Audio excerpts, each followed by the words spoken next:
Hello students. तो आज के वीडियो में हम बात करेंगे माइक्रोस्कोपी के ऊपर।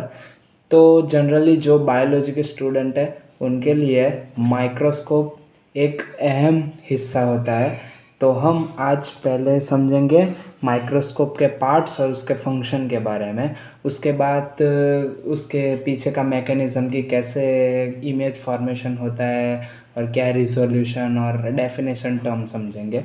तो आइए स्टार्ट करते हैं पहले माइक्रोस्कोप से। तो यहाँ पर लिखा है ऑक्यूलर आईपीस। तो ये क्या होता है? जनरली 3 पार्ट्स में हम डिवाइड कर लेते हैं। ऑक्यूलर आईपीस होता है, एक बीच में की बॉडी सेगमेंट होती है और यहाँ पर बेस सेगमेंट होता है। तो फर्स्ट ऑक्यूलर आईपीस। आईपीस एक ऐसा कंपोनेंट है जिसके अंदर से हम ऑब्जर्व करते हैं, और ये आईपीस के अंदर भी एक लेंस होता है जिसको हम बोलते हैं आईपीस और ऑक्यूलर लेंस। तो ये लेंस जनरली 10x या 20x का होता है। फिर बॉडी असेंबली, जैसा कि मैंने बताया ये बॉडी सेगमेंट है। तो बॉडी सेगमेंट है जिसके ऊपर नीचे की साइड पे ऑब्जेक्टिव लेंस होता है और ऊपर की साइड ऑक्यूलर लेंस होता है। फिर यहाँ पर आता है नोज पीस। अब नोज पीस ऐसा सेगमेंट है जिसके ऊपर अलग अलग डिफरेंट टाइप्स के ऑब्जेक्टिव लेंस लगे होते हैं। अब डिफरेंट ऑब्जेक्टिव लेंस में या 3 हो सकते हैं या 5 हो सकते हैं। जनरली 3 ही होते हैं। एक होता है 10x, 40 या 45x और 100x। तो ये जो है ये आपको ऑब्जेक्टिव लेंस दिख रहा है। ये जब फोकस करना होता है तो वो लेंस वो प्लेट को ऐसे घुमा के वहाँ पर फोकस कर दिया जाता है। ये है मैकेनिकल स्टेज। ये जो ब्लैक कलर का दिख रहा है ये मैकेनिकल स्टेज है, और स्टेज के ऊपर हमको स्लाइड रखनी होती है जिसको हमको स्पेसिमेन को देखना है। ये आर्म है, आर्म पीछे का। तो हम जब माइक्रोस्कोप को होल्ड करते हो तो एक हाथ आर्म पे रहना चाहिए और एक बेस पे रहना चाहिए, और फिर ऐसे रखने का होता है। तो आर्म खाली हैंडलिंग करने के लिए रहता है। फिर अब ये जो नीचे का है ना, ये पूरा लाइट के लिए सेगमेंट है। तो लाइट एक है कंडेंसर। तो कंडेंसर का काम क्या होता है? वो कंडेंसर खुलता है और बंद होता है जिससे लाइट इंटेंसिटी ज़्यादा या कम हो सके। ओके। और उसके नीचे जो लिखा है डायफ्राम कंट्रोल। डायफ्राम कंट्रोल यहाँ पर नीचे होता है। डायफ्राम का काम क्या होता है? डायफ्राम ऊपर या नीचे होता है। जैसे ऊपर हो गया तो लाइट इंटेंसिटी मैक्सिमम, नीचे हो गया तो लाइट इंटेंसिटी मिनिमम। तो वो डिफरेंट डिफरेंट माइक्रोस्कोपी के लिए यूज़ होता है। फिर यहाँ पर है लाइट इंटेंसिटी कंट्रोल। इससे हम लाइट कम या ज़्यादा कर सकते हैं। फिर यहाँ पर ये जो होता है ये मेन रोल प्ले करता है, जो कि course adjustment and fine adjustment. तो ये क्या होता है?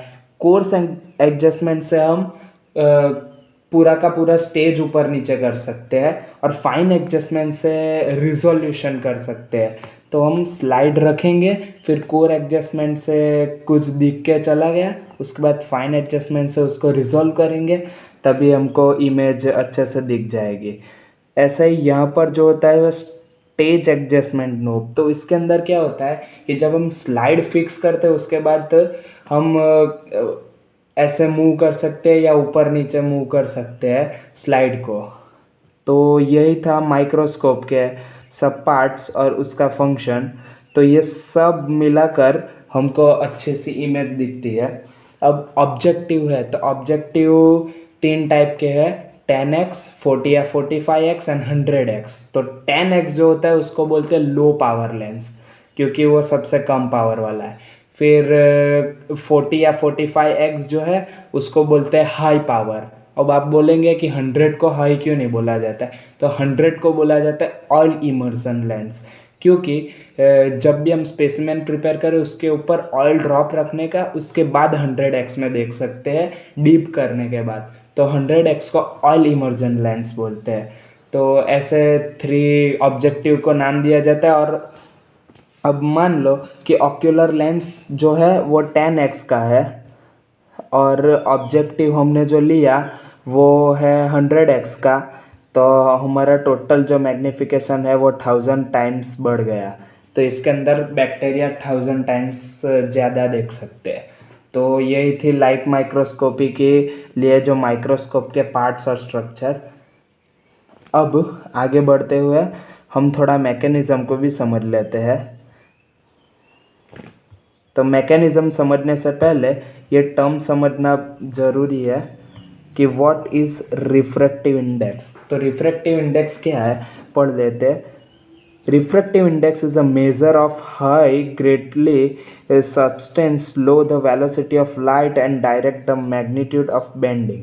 तो ये क्या बोलना चाह रहे, रिफ्रैक्टिव इंडेक्स क्या है? ये एक ऐसी क्वांटिटी है जो कह सके कि लाइट कितनी स्पीड से या कितनी लाइट को स्लो डाउन कर सकते हैं हम। जैसे कि हम ले लेते हैं वाटर और एयर। तो वाटर के अंदर लाइट की स्पीड कम हो जाएगी एज़ कम्पेयर टू एयर। तो वाटर हुआ ज़्यादा डेंसर, उसकी रिफ्रैक्टिव इंडेक्स ज़्यादा हुई एज़ कम्पेयर टू एयर। अब आगे जो हम फिजिक्स में पढ़ चुके हैं, बेंडिंग ऑफ प्रिज्म। तो ये क्या होता है कि यहाँ पर एक नॉर्मल ड्रॉ कर दी जाती है प्रिज्म के एज के ऊपर। अब जब लाइट पास होगी फ्रॉम एयर टू ग्लास तो it bends towards the normal, और जब ग्लास टू एयर लीव होगी तब it bends away from the normal. जैसे कि आप देख सकते हैं ये नॉर्मल है, तो यहाँ पर ये नॉर्मल के साइड पे बेंड हो रही है, वाइल जब बाहर निकल रही है तो नॉर्मल से साइड पे बेंड हो रही है। तो यही मैकेनिज़्म के साथ हम माइक्रोस्कोपी देख सकते हैं। फिर अनदर है कि इसके अंदर जो भी यूज़ होता है वो इसके अंदर जो भी होता है वो कॉन्वेक्स लेंस यूज़ होता है। कॉन्वेक्स लेंस का क्या काम रहता है कि जो भी लाइट रे अलग अलग आती है उसको एक जगह पे इकट्ठा करते हैं। तो ये जो पॉइंट हुआ उसको क्या बोलते हैं हम, focal point. Distance between centre of lens and a focal point is known as a focal length. तो फोकल लेंथ कौन सी हुई, यहाँ पर ये सेंटर का पॉइंट है, ये फोकल पॉइंट है, और इसके बीच का डिस्टेंस जो यहाँ पर एफ से रिप्रेजेंट किया है उसको बोलते हैं फोकल लेंथ। और ये तो मैंने आपको बता दिया what is objective lens and ocular lens. तो बस आज के वीडियो के लिए इतना ही। आपको पसंद आया तो इस वीडियो को लाइक कर दे और चैनल को सब्सक्राइब कर दे। और हम नेक्स्ट लेक्चर के अंदर डिफरेंट टाइप ऑफ माइक्रोस्कोपी पढ़ने वाले, जो कि है light microscopy, electron microscopy and advanced microscopy. तो बस मिलते हैं नेक्स्ट वीडियो के अंदर।